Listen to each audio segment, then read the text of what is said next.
para, para, para. Para olmadan yaşamak imkansız. Para olmadan yaşamak imkansız. Para olmadan yaşamak imkansız. Bana acilen para lazım.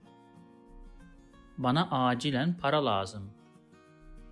Bana acilen para lazım.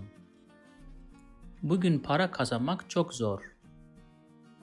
Bugün para kazanmak çok zor. Bugün para kazanmak çok zor. If you like this video, please subscribe to my channel below for more videos on Turkish grammar, vocabulary, and pronunciation. Also, if you think this video can benefit somebody else, please share it with them. Last, if you have any comment or request, please provide your feedback in the comment section below and I'll do my best to respond as soon as possible.